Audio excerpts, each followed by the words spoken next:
Fleet Admiral Voss Karath watched it from the command deck of the Eternal Spear and felt, for the first time in 31 years of military command, something that he was not immediately able to name. It was not quite satisfaction. It was not quite relief. It was the particular sensation of a predator that has driven its prey into a corner and is now watching the prey run, and the sensation was complicated by the fact that the prey was not running the way prey usually ran. The human fleet was pulling back in perfect formation. That was the thing that did not fit. In Karath's 31 years, he had seen many retreating fleets. He had caused most of them. Retreating fleets were ragged things. They broke formation under pressure. Individual commanders made local decisions that prioritized survival over coordination. The fastest ships moved first and the slower ones were left exposed.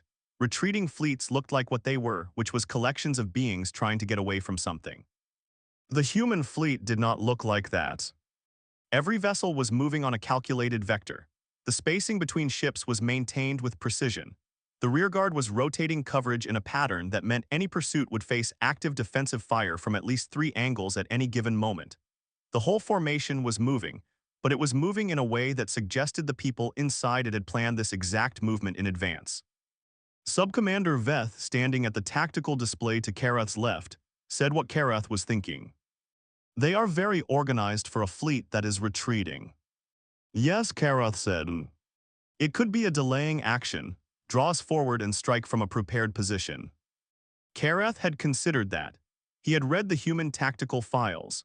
He had read them more carefully than most of his counterparts, because Karath had a specific professional habit of reading the files of any species he was likely to engage before he engaged them. The files on humanity were extensive, and they described, among many other things, a species with a documented preference for prepared defensive positions, and a willingness to absorb initial losses in order to create favorable conditions later. He had considered the delaying action hypothesis. He had considered it seriously. But the geometry of the withdrawal did not support it. The human fleet was not moving toward any position that his sensors could identify as strategically significant. They were moving toward open space, toward a region of the system that contained nothing of military value, no asteroid fields to use as cover, no gravitational anomalies to exploit, no previously identified installation or cached resources. They were just moving away. He looked at his tactical officer, casualties. The tactical officer checked his display. Their last engagement cost them approximately 30% of their forward line. We destroyed 11 cruisers and damaged another 15 significantly. He paused. Our own losses were 8 ships destroyed, 22 damaged. Karath nodded. The exchange ratio was favorable. Not as favorable as he would have liked, because human ships had a habit of fighting past the point where the tactical calculus said they should have stopped, but favorable. He watched the retreating formation. Follow them, he said, maintain pressure, do not let them consolidate. Veth said if it is a prepared position. They are moving away from every prepared position we have identified, Karath said. Follow them, keep distance. Do not allow them to reform. The Eternal Spear and its fleet accelerated in pursuit. In the command center of the Alliance heavy cruiser Resolute, Captain Yara Chen watched the Karath fleet begin its pursuit and felt the particular focused calm that she associated with plans working as intended. She was 38 years old. She had spent 14 years in the Alliance fleet and had been in command of the Resolute for 3 of those years, through 2 major engagements and a series of smaller actions that had taught her things about large-scale tactical coordination that she could not have learned any other way. She was good at her job. She knew she was good at her job, not with arrogance but with the quiet precision of someone who has tested herself repeatedly and knows what the results have been. She looked at the tactical display. The Karath fleet was moving as predicted. She had predicted it would because Karath was a predictable commander in a specific way. He was extremely good at conventional engagement. He was aggressive, well-coordinated, and resourceful within the tactical vocabulary he had developed over 30 years.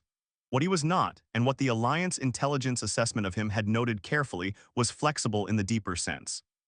He had a framework for how battles worked, a set of fundamental assumptions about the relationship between advance and retreat and victory and defeat, and those assumed.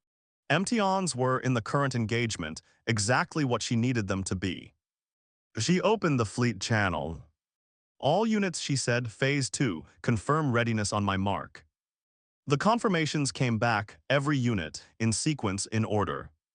She looked at Commander Osai across the command deck. Osai was her tactical officer and had been for 2 years, and they had the particular working relationship of people who had been in enough difficult situations together that communication between them had been reduced to its most efficient possible form. Osai was looking at the readiness board. She nodded once. Chen said, "Mark." Karath noticed the first signal change 7 minutes into the pursuit. It was subtle, a slight adjustment in the energy signature of the rearmost human vessels.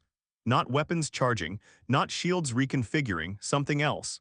Something his tactical system flagged and then could not immediately categorize. He said, "What is that?" His tactical officer looked at the reading. "It is a power redistribution," he said. "They are moving energy from propulsion to other systems." "Other systems," Karath said. The tactical officer worked his display. He was quiet for a moment that was slightly too long. Then he said, "Weapons, sir. They are redistributing power to weapon systems, all of them, simultaneously." Karath looked at the tactical display. The human fleet was still moving away from him. The formation had not changed. The vectors had not changed. They were still retreating. But every ship in the formation was redistributing power to weapons. Veth said very quietly they were not retreating. "No," Karath said. "Then what were they doing?" Karath watched the display. He watched the human fleet, which was still moving away from him, which was still in perfect formation, which was now powering weapons across every ship simultaneously. He thought about the exchange ratio from the last engagement. 30% of their forward line, he had said. 11 cruisers destroyed, 15 significantly damaged, and his own losses, which he had characterized as favorable but which were, when he thought about it with fresh eyes in this specific moment, more significant than he had been treating them. He thought about where the human fleet was going: open space, no prepared positions, no strategic resources. He thought about the human tactical files, the preference for prepared defensive positions, the willingness to absorb initial losses. He thought about a fleet that retreated in perfect formation, that maintained spacing, that ran a rotating rearguard coverage with precision, that redistributed power to weapons while still moving away from him. He thought, what does a fleet do when it retreats in perfect formation to open space with no cover and no prepared positions? The answer arrived in his mind with the particular cold clarity of a realization that comes too late. It consolidates. It was not a retreat. It had never been a retreat. It had been a withdrawal to a consolidation point, and the consolidation point was open space because open space had one specific tactical property that everything else in the system lacked. No obstacles, full 360-degree engagement range, every ship with clean firing solutions in every direction. Karath had been pursuing a fleet that was drawing him forward into exactly the position it wanted him in. He said, "All units hard stop, reverse thrust, now." The eternal spear began to decelerate. Around him, the fleet responded, but deceleration at this scale was not immediate. They had been accelerating in pursuit for 7 minutes. Stopping would take time. On the tactical display, the human fleet completed its power redistribution. Then it stopped retreating. The second phase lasted 42 minutes. Karath would reconstruct it later, in the detailed after-action analysis that he was required to produce for the Imperial Command, and that he produced with the thoroughness of someone who had made a significant error and needed to understand it completely. He would reconstruct it in precise tactical terms, vector by vector, engagement by engagement, the full sequence of what had happened when a fleet he had believed was retreating turned around. In the immediate experience, it was different. In the immediate experience, what happened was that the human fleet, which had been moving away from him in perfect formation for 7 minutes, completed a reversal that should not have been tactically feasible for a fleet of its size and composition. And it completed that reversal while maintaining the formation integrity that had characterized its retreat, and then it was no longer retreating. It was advancing. Not in the direction it had come from, in every direction. The formation expanded outward, each element moving to a pre-calculated position, and the expansion covered the approach vectors that Karath's pursuing fleet had been occupying, and the weep. Ons that had been redistributed power during the retreat were fully charged, and the firing solutions that open space provided with no obstacles were immediate and clean. The Eternal Spear took the first hit 3 seconds after the human fleet completed its reversal. Karath held his command deck through the impact, and the reports that followed and kept his attention on the tactical display, because the tactical display was where the information was, and the information was what he needed. His fleet was decelerating, but the deceleration was not complete, and in the meantime the human fleet was pressing the advantage of its prepared position with the efficiency of something that had been waiting for this exact moment. Subcommander Veth was coordinating the response. Karath could hear the orders, the adjustments, the attempts to find the countermove inside what was happening. Veth was good. His fleet was good. They had 31 years of experience and genuine capability, and they were not going to simply be swept away. But they were not going to win this engagement either. Karath understood that within the first 9 minutes. He understood it with the professional clarity of a commander who has been trained to assess situations accurately regardless of preference.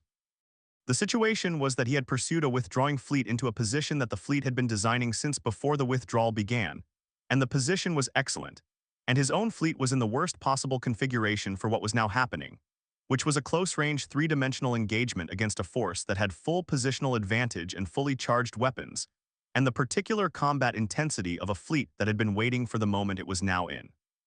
He thought about what Captain Chen, because it must have been Chen, because the intelligence files described Chen as the kind of commander who thought this way, had understood that he did not. He thought about the exchange ratio he had been satisfied with: 11 cruisers, 15 damaged, 30% of their forward line. He thought about what it meant when a fleet voluntarily ceded 30% of its forward line in an engagement. When it absorbed that cost without breaking formation, without losing coordination, without any of the signs of genuine distress that a fleet sustaining those losses should have shown. It had not been distress. It had been payment. They had been paying the cost of drawing him forward. They had been purchasing his confidence in the favorable exchange ratio and his certainty that the withdrawal was genuine and his willingness to pursue them into open space. They had paid 30% of their forward line to put him exactly where they wanted him. He opened the fleet command channel. All units, he said, defensive formation Sigma. We are not advancing further. We are consolidating and withdrawing in order. Veth said, Sir, we have not. We have not won, Karath said, and we will not win this engagement. The question now is what we preserve. He looked at the display, defensive formation Sigma. Now. The defensive formation held for 21 minutes before Karath was able to complete the withdrawal with acceptable losses. Acceptable was doing significant work in that assessment. 3 more destroyers lost. 7 vessels requiring immediate repair attention. The Eternal Spear itself had taken 4 hits, 2 of which had damaged secondary systems that would need dockyard attention before the ship was fully operational. But he had gotten most of his fleet out. He sat in his command chair as the Eternal Spear moved away from the engagement zone, and he looked at the tactical display that now showed the human fleet holding its consolidated position, not pursuing, not pressing the advantage further, just holding. That was interesting. They could have pursued. The momentum of the engagement was with them. The exchange ratio had reversed significantly from what it had been before the second phase. They could have pressed. They did not. He thought about why. Then he said to his communications officer, open a channel to the Alliance fleet. Standard diplomatic frequency. The officer looked at him, Sir. I'll open it. There was a pause, then channel open, Sir. Karath said, This is Fleet Admiral Voss Karath of the Imperial Advance Fleet. I am addressing the commander of the Alliance force. I would like to speak with you. The channel was quiet for a moment, then a voice came back, clear, calm, female. Admiral Karath, this is Captain Yara Chen of the Alliance Fleet. What can I do for you? He thought about what to say. In 31 years, he had not made many calls like this. He had not had reason to. He found the precise words slowly because they needed to be precise. I would like to understand what just happened, he said. A brief pause, which part specifically? He looked at the tactical display, the withdrawal, it was not a ray. A trade. Another pause, then Chen said, No, it was not. You absorbed the losses from the first engagement deliberately to encourage pursuit. Oh, yes. You coordinated the power redistribution during the withdrawal without slowing the formation. Oh, yes. You planned the consolidation point before the engagement began. Oh, yes. He was quiet for a moment. Then he said, At what point did you decide the engagement would develop this way? Chen said we made plans for several contingencies. This was the most likely one given what we knew about your tactical preferences. She paused. The withdrawal worked because you pursued. If you had not pursued, we had a different plan for that. Karath looked at the tactical display. The human fleet, stationary in open space, holding a position that he was no longer capable of challenging in any productive sense. He said you did not pursue after the second phase. No, Chen said. Why? She was quiet for a moment because we had achieved our objective. She paused. We did not need to destroy your fleet. We needed to stop your advance. We have stopped it. He considered this. She was right. The advance was stopped. The strategic situation had not changed in a direction that favored the alliance beyond that, and pursuing a partially damaged Imperial fleet that still had considerable defensive capability would cost alliance ships and lives for gains that were not necessary to achieve the objective. She had not pressed the advantage because she did not need the advantage beyond what she already had. That was a different kind of thinking from what he had been applying. He had been thinking about the engagement as a thing to be won in the comprehensive sense, an enemy fleet to be destroyed, a field to be dominated. She had been thinking about it as a tool for achieving a specific outcome, and she had calibrated everything, including her own losses, to that outcome. He said, "You are very precise in your objectives." Chen said, "We try to be." She paused.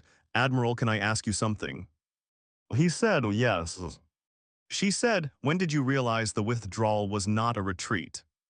He thought about the moment, the energy redistribution, the tactical officer's too long pause before identifying the target of the power redistribution, the cold clarity of the realization. 7 minutes into the pursuit, he said. "And you called the hard stop immediately." "Oh, yes." She said, "That was fast. Most commanders in your position would have taken longer to revise the assessment." She paused. "I want you to know that the hard stop saved a significant portion of your fleet. If you had not called it when you did, the second phase would have been considerably worse for you." He looked at the tactical display. He understood what she was doing. She was not gloating. She was giving him precise information about the engagement, delivered with the directness of one professional to another. He said, "You had planned for the hard stop response as well." "Yes, if you had called it earlier, we had a plan for that. If you had called it later, the second phase would have been more damaging to your fleet." She paused. "You called it at approximately the optimal time given what you knew and when you knew it. I want you to know that I consider that a significant achievement under the circumstances." He was quiet for a moment. Then he said, "You are a very unusual commander, Captain Chen." She said, "I have been told that before." He said, "I am going to withdraw from this system. I will need to file an engagement report with Imperial Command, and I will need time to assess the strategic situation." She said, "Of course, we will not interfere with a withdrawal conducted in order." He said, "You planned for that as well." She said, "We plan for most things, Admiral." He said, "I believe you." The channel closed. He sat in the command chair for a while looking at the tactical display. Then he said to nobody in particular, "She planned for the channel call." Veth, who was standing nearby and had heard the exchange, said, "Sir." Karath said she was ready for me to call. She knew how to talk to me, what information to give and how to give it. She said the hard stop was a significant achievement. She knew I needed to hear that. She knew I was a commander who had just lost an engagement, and she managed the information precisely to give me what I needed to withdraw with my dignity intact and my fleet in order. He looked at Veth. She planned for me to make that call, and she had a plan for the call. He shook his head slowly. She plans for everything. Veth was quiet for a moment, then he said, "Is that why she did not pursue?" Karath thought about it. Partly, she did not need to pursue to achieve her objective, but also, he paused. She knew I would need to file an engagement report. She knew Imperial Command would want to know what happened. If she had destroyed my fleet, the report would describe a catastrophic loss, and Imperial Command would respond by scalating, by committing more resources to recover prestige and position. He looked at the display. "By letting me withdraw with most of my fleet, the loss is significant but not catastrophic. The engagement report describes a tactical reversal, not an annihilation. Imperial Command can respond with increased caution rather than increased force." She paused on the edge of victory and chose to leave me with enough to make de-escalation possible. Veth stared at him. "That is extraordinary." Yes, Karath said, it is. He stood up from the command chair. Get me a line to Imperial Command, he said. I need to file the engagement report, and I need to recommend something that I have never recommended before in 31 years. The engagement report took 3 days to write. It was by the standards of Imperial engagement reports unusual. Karath had always written his reports with precision and without self-serving interpretation.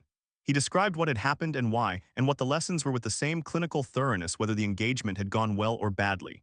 This was one of the qualities that had kept him in command for 31 years despite the occasional bad outcome, because Imperial Command trusted his assessments because his assessments were honest. This report was honest. It described the initial engagement and the exchange ratio and the withdrawal and why he had interpreted the withdrawal as a genuine retreat. It described the pursuit and the realization and the hard stop and the second phase. It described the losses with precision. It described the channel communication with Captain Chen and his analysis of that communication. In the recommendations section, he wrote, "This engagement demonstrates a capability in alliance tactical planning that I had not previously encountered in this form. The human fleet did not retreat. They withdrew to a prepared consolidation point in a manner specifically designed to encourage pursuit and induce the pursuing force into an unfavorable engagement geometry. Every element of the action was pre-planned, including the response to multiple contingencies including an early pursuit termination and a late pursuit termination. The withdrawal absorbed significant losses without operational disruption, indicating either extraordinary discipline or extraordinary confidence in the overall plan, likely both."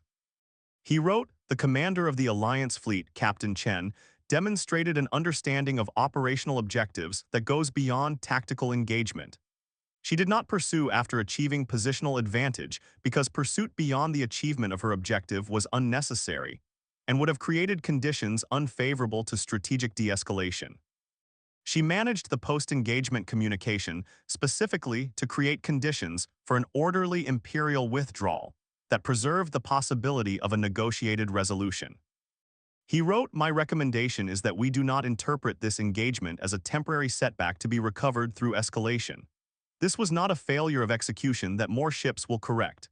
This was a demonstration of a fundamentally different approach to conflict, one in which every action is calibrated to a precise objective, and the objective is not the destruction of the enemy but the achievement of a specific strategic state. Escalating our commitment without understanding and adapting to this approach will produce further engagements of this type, with outcomes that are unlikely to improve with scale." He wrote, "I recommend opening diplomatic channels, not from a position of weakness, from a position of professional recognition that the Alliance fleet in this engagement demonstrated the kind of thinking that does not improve its track record under sustained military pressure, and that continuing military engagement without diplomatic parallel is strategically unsound." He submitted the report and waited. Imperial Command's response arrived 18 hours later. It did not contain approval for his recommendation. It did not contain disapproval. It contained a single instruction. "Come home, we need to talk." He went home. The conversation with Imperial Command lasted 5 days. It was not, as Karath had expected, primarily a conversation about the engagement itself. The strategic and tactical details had been covered in the report. Imperial Command had understood them. What Imperial Command wanted to discuss was something broader. They wanted to discuss the humans. Not in the context of this engagement specifically. In the broader context of what this engagement, combined with the previous 18 months of operations against human-aligned forces, indicated about who and what the Alliance was dealing with. Karath had been in rooms like this before.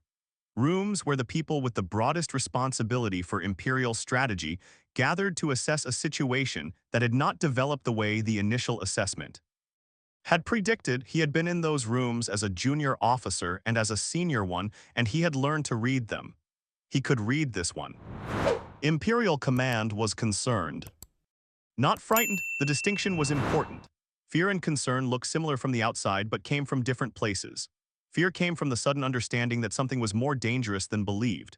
Concern came from the more considered understanding that something had been misassessed, that the initial framework had been wrong, and that the wrong framework had been producing wrong responses, and that correcting this would require not just tactical adjustment but strategic reassessment.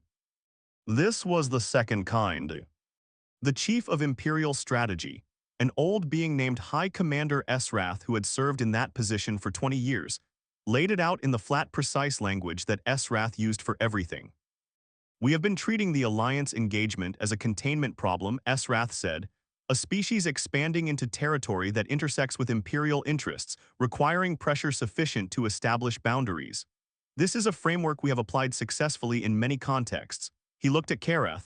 Your report suggests the framework does not apply here.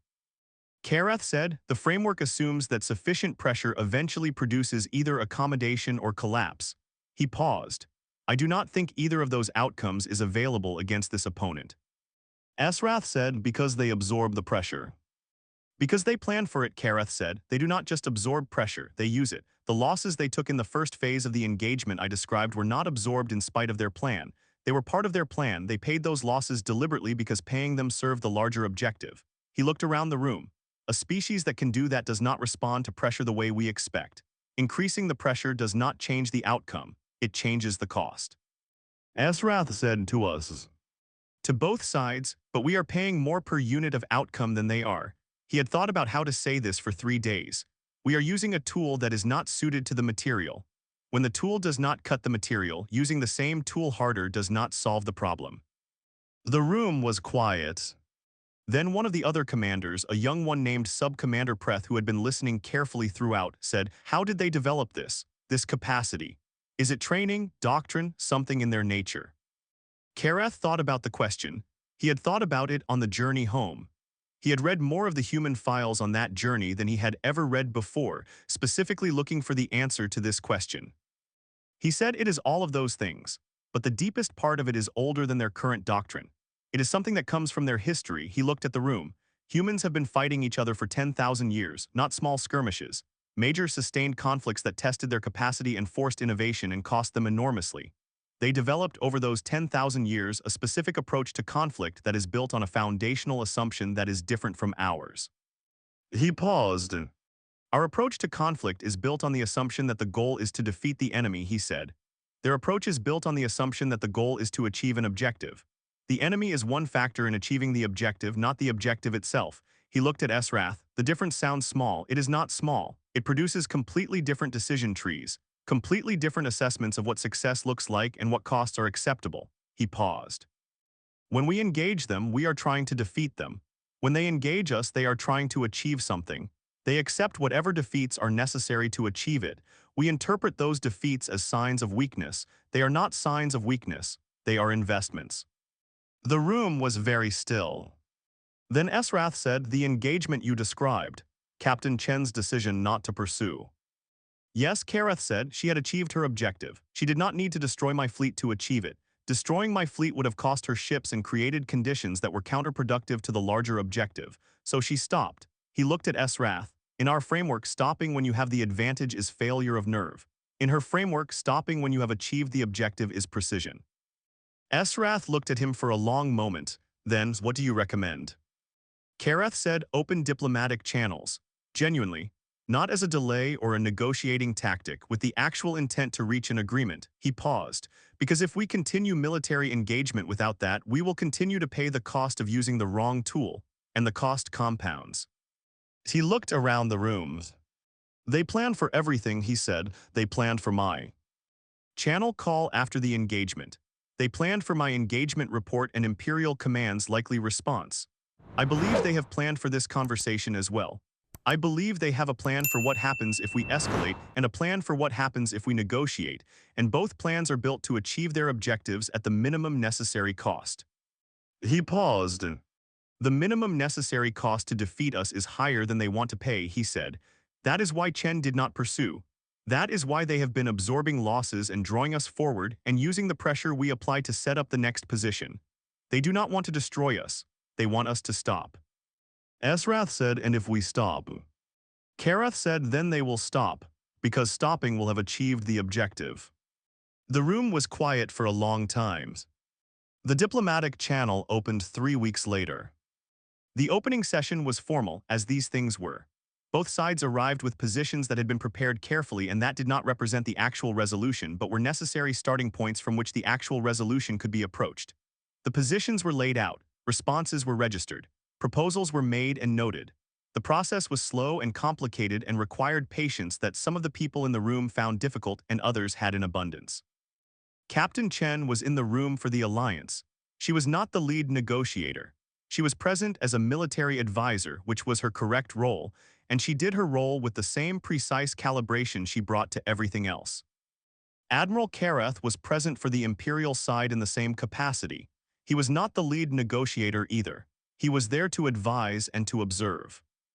On the second day of the first formal session, during a recess, he found himself in a corridor outside the main chamber at the same time as Chen. This was, he realized, not entirely accidental. She had positioned herself there. He had been aware of this and had not avoided it. They stood in the corridor for a moment. Then she said, "You read the engagement report carefully." He said, "I wrote it carefully." She said, "I know I read it." She paused. "You were accurate about the channel call. I had prepared for it." He said, "I know." She said, "You also identified the reason I did not pursue, the de-escalation consideration." He said, "It was the logical interpretation." She was quiet for a moment, then she said, "Can I ask you something?" He said, "Yes." She said, "When you called the hard stop, in that moment what were you thinking?" He considered the question honestly. He said, "I was thinking that I had made an error of assessment and that I needed to stop making it worse." He paused. "I was thinking that the fleet I was pursuing was not doing what I believed it was doing, and that continuing to act on the wrong belief would continue to produce the wrong results." She said, "That is good thinking under pressure." He said, "I was trained for it." She said, "So were we." She looked at him. "Your training and our training are different in many ways. But that part is the same. When the situation changes, update the assessment. Do not continue acting on the old one." He said, "Yes." She said, "I think that is why this is going to work. The negotiation." He said, "You think it will work?" She said, "I think it will work because both sides have people in the room who are capable of updating their assessment when the situation requires it." She paused. "That is rarer than it should be." He looked at her, then he said, "You planned for the negotiation to work." She almost smiled. "We plan for most things, Admiral." He said, "I know." The recess ended. They went back into the room. The negotiation continued with the patience and the precision and the occasional frustration that these things required, and the people in the room who were capable of updating their assessments when the situation changed did that work, and it was slow and imperfect and more complicated than anyone would have liked. It worked. Karath wrote a second document after the negotiation concluded. It was not an engagement report. It was something more personal, a record of what the engagement and the negotiation had taught him that he did not want to lose. He wrote, "A fleet that retreats in perfect formation is not retreating. A fleet that absorbs losses without breaking coordination is not losing. A commander who stops pressing an advantage she holds is not weak. These are the things I did not understand at the start of the engagement at this system, and my misunderstanding of them cost the fleet I commanded a significant portion of its combat capacity." He wrote, "The lesson is not primarily tactical. The lesson is about assessment. I had a framework for what retreating fleets looked like and what withdrawing fleets looked like and what strength and weakness looked like, and I applied that framework to a situation where it did not fit, and I continue. De-applying it after the first indications that it did not fit, because revising the framework is more difficult than continuing to use it." He wrote, "Captain Chen's fleet did not do anything that was outside the range of what careful study of human tactical history would have predicted. The information was available. I had read the files. What I had not done was let the files change the framework. I had read them and fit them into the existing structure rather than allowing them to challenge it." He wrote, "The humans spent 10,000 years fighting each other and learning from every engagement. The learning was not incidental. It was central. The fighting was the mechanism and the learning was the point. They emerged from those 10,000 years with a relationship to conflict that is different from anything I encountered in 31 years of Imperial service, because they have been studying this specific problem for longer and at greater cost than anyone else in the region." He wrote, "What they know that I did not is that the withdrawal is part of the battle, that the retreat is sometimes the advance, that the losses you absorb deliberately are not the same as the losses you absorb because you had no choice, that the objective is not the enemy in front of you but the state of affairs you are trying to create, and that every action, including the ones that look like weakness, should be understood in relation to that objective." He closed the document. He thought about Chen in the corridor. The precise, careful way she had said, "I think it will work," because both sides have people in the room who are capable of updating their assessment when the situation requires it. He thought she had planned for that conversation too. She had said the exact right thing at the exact right time to a commander who needed to hear it before going back into a room to spend weeks working toward an outcome that required everyone present to continue functioning at their best. She planned for everything. He found, sitting with that thought, that he did not mind. He had spent 31 years in command and he had been good at it. He had learned from every engagement he had been part of. He had updated his assessments when the situation required it, or tried to more often than not. He had not been prepared for this. But he was prepared now. He closed the document, and he saved it. And he made a note to ensure it was incorporated into the Imperial Tactical Training curriculum. Because the people who came after him would face what he had faced, and they would need to understand it better than he had at the start. The thing he had faced was a species that had never confused a withdrawal with a defeat. That was the whole lesson. Everything else followed from it. If this story gave you that moment, that specific satisfaction when the Karath fleet realized the truth 7 minutes too late, if Admiral Karath sitting alone on his command deck saying she planned for the channel call landed with you exactly as it should have, then this channel is exactly where you belong. Every week we bring you the best HFY science fiction, stories about humanity that remind you of what we are when we are at our most precise, our most patient, our most relentlessly prepared. Subscribe right now, hit the bell. Share this story with someone today who needs to be reminded that the withdrawal is sometimes the advance and the retreat is sometimes the plan, and the species that learns from every engagement never truly loses. We are still here. We were always reloading. We are always still here. There is a training exercise in the Imperial Military Academy, now called the Chen Withdrawal. It was not named by the Academy itself. It was named by the cadets, in the way cadets name things that become important to them, the informal language of people learning something that matters. The formal designation in the curriculum is Tactical Withdrawal as Strategic Advance, a case study, but nobody calls it that. Everyone calls it the Chen Withdrawal, and the name has been in use for long enough now that it appears in the informal written materials. The cadets pass between each other as well as in the conversation. The exercise works like this. 2 groups of cadets are given an engagement scenario. One group is the pursuing force. One group is the withdrawing force. The withdrawing force is given a specific objective. The pursuing force is given the goal of engaging and defeating the withdrawing force. The exercise ends either when the pursuing force achieves a clear tactical victory or when the withdrawing force achieves its specific objective. In the first 3 years the exercise was run, the pursuing force won approximately 40% of the time. The specific objective built into the exercise for the withdrawing force was the same one Chen had used. Draw the pursuing force into a prepared position in open space, consolidate, and achieve positional D. Dominance without requiring the destruction of the pursuing force.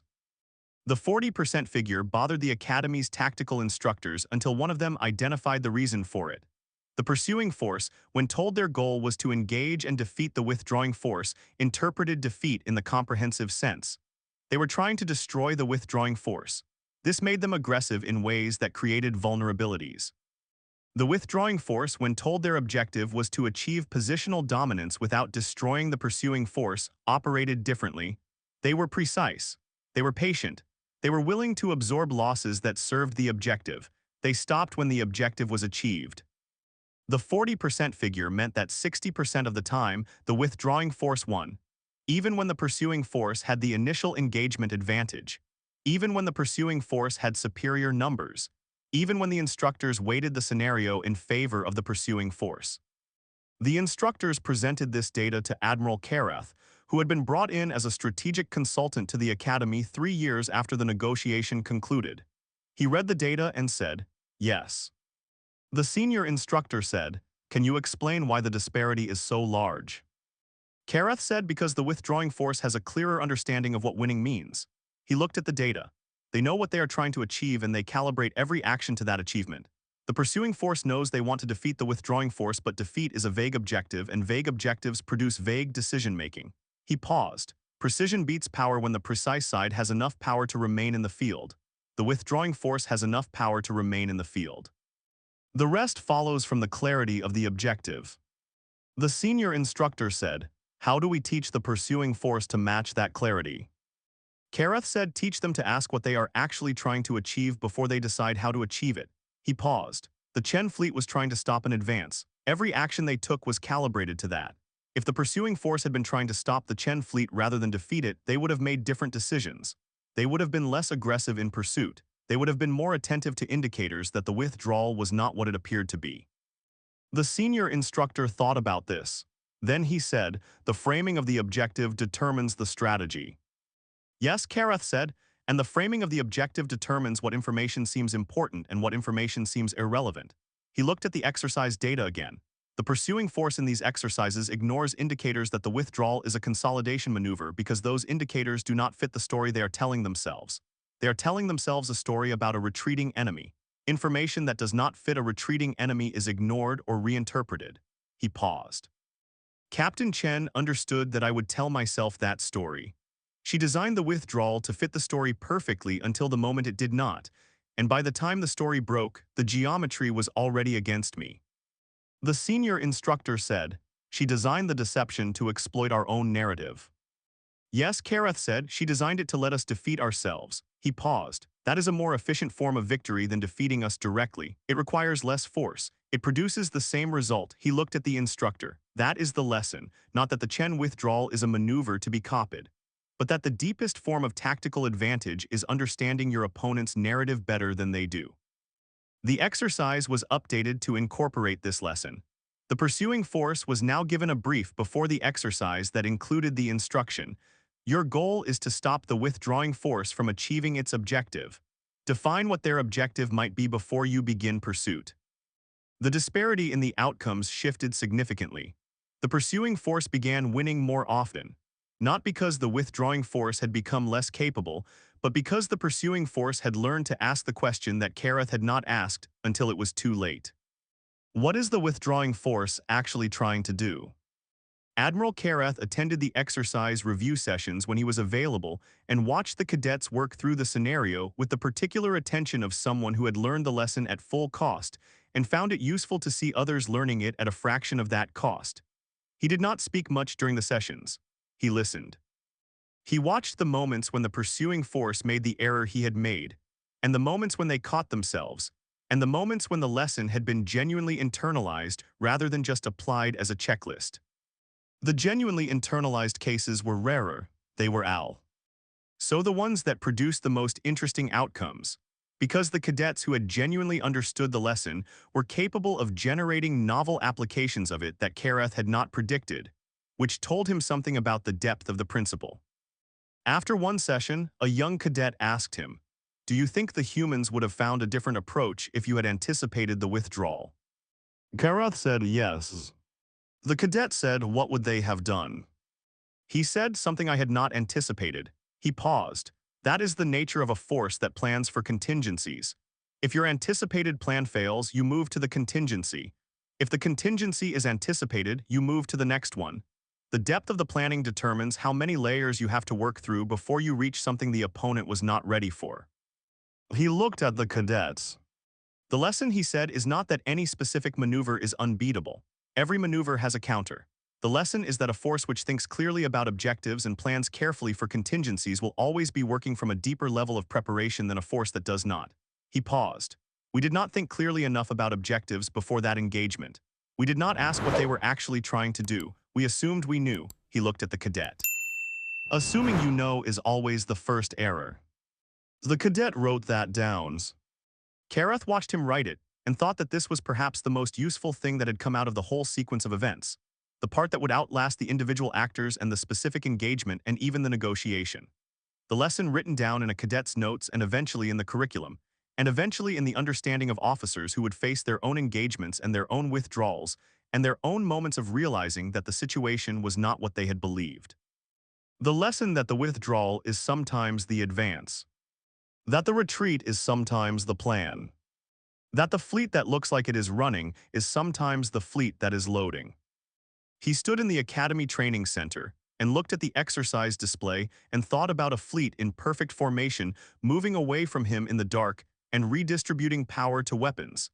and he thought about what it had taken to finally understand what he was looking at. He thought it is a lesson worth the cost. He thought not all lessons are. He went back to work. Captain Chen retired from the Alliance fleet 7 years after the negotiation concluded. Her retirement address to the fleet was brief, which was characteristic of her. She did not speak about the engagements she had been part of in detail. She spoke about the principle that had guided her approach to command. She said, "The question I have always tried to ask before any decision is what am I actually trying to achieve? Not what does success look like in the abstract. Not what would a victory look like to an outside observer. What is the specific state of affairs I am trying to create, and what is the minimum necessary action that creates it?" She paused. The minimum necessary, she said, is not the same as the least effort. Sometimes the minimum necessary is extremely difficult and costly. The Chen fleet at the engagement with Karath's force paid a significant cost in the first phase because that cost was the minimum necessary to achieve the positioning we needed. She looked at her officers. The question is not how to avoid cost. The question is whether the cost is necessary, whether it is proportional. Whether it is being paid in the direction of the actual objective, rather than in the direction of the story we are telling ourselves about the objective. She said Karath's fleet paid costs that were not necessary to achieve any realistic version of Imperial strategic objectives in that engagement. They paid those costs because they were pursuing a story about a retreating enemy, and the story required that they keep pursuing, and the costs kept mounting in service of a story that was not true. She looked at her officers. The most expensive thing in any engagement is the wrong story. I have tried to keep the story true. I have not always succeeded. But I have always tried. She said one more thing. She looked at the assembled officers. Karath is a good commander. He updated his assessment when the situation required it. He called the hard stop when he understood what was happening. He filed an honest report. He recommended negotiation when negotiation was the right answer. He spent 7 years teaching at the Imperial Academy, making sure the lesson reached the next generation of commanders. He paused. We were opponents in an engagement, and we have been colleagues in the work that followed, and I have respected him throughout both. She looked at her officers. Know your opponents well enough to respect what they do well.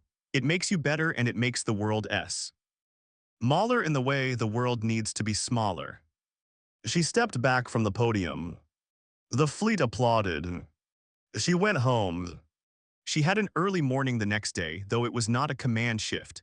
It was the first morning of the rest of her life, which was not a battlefield and not a negotiating room but something else, something that had been waiting on the other side of all of it. She thought minimum necessary cost to achieve the objective. She thought, I know what I am trying to achieve. She smiled. She went to bed. Outside, the stars were where they always were.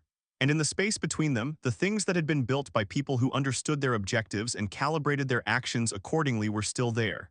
The fleet, the academy, the negotiation that had become an agreement that had become a reality that people were living inside of now, having forgotten that it had once been just a plan. A plan that had accounted for most contingencies, including this one. If this story gave you that feeling, that precise and satisfying moment when understanding arrives and everything that seemed like defeat reveals itself as design, then you know what this channel is made for. Every week we bring you HFY science fiction that finds the truth in humanity, the part of us that plans, that learns, that absorbs the cost and keeps moving, that knows the difference between retreating and reloading. Subscribe right now, turn on the bell. Share this story with one person today who needs to understand that the species that studies every engagement and learns from every loss and plans for every contingency is not a species you can defeat by pressing harder. We are still here. We were always reloading. We will always be reloading. We are always still here. The stars have always been patient. They have watched species rise and expand and conflict and learn and sometimes, not always but sometimes, find a way through to something better than what they started with. The stars do not prefer any particular outcome. They simply persist, which is a kind of patience that no biological being can fully imitate but many have tried to approximate. The humans came close. Not because they were patient by nature. They were by the assessment of every species that had encountered them among the least naturally patient beings in the region. They were restless and argumentative and driven by urgencies that other species found exhausting from the outside. They could not sit still for long. They were always building something, always revising something, always finding the thing that was wrong with the current approach and working to fix it. What they had was not patience. What they had was the specific discipline of people who know that the objective is worth whatever the timeline requires, and who had learned, at tremendous cost over 10,000 years, to hold that discipline even when the urgency was real and the cost was mounting, and every instinct said to press harder rather than to wait. Karath had written in his document, "They do not confuse a withdrawal with a defeat." The more precise formulation was, "They do not confuse the timeline with the outcome." The withdrawal takes as long as it takes. The reload takes as long as it takes. The negotiation takes as long as it takes. What matters is not the duration but the direction, and the direction was always the same. Forward. That was the whole of it. Everything else was detail. If this story is still with you, if the image of Admiral Karath watching a fleet in perfect formation and realizing 7 minutes too late what he was actually looking at stayed with you, if the Chen withdrawal is a lesson you will carry with you, then this channel is your home.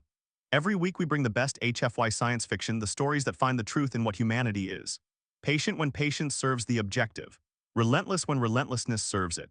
Always learning, always reloading.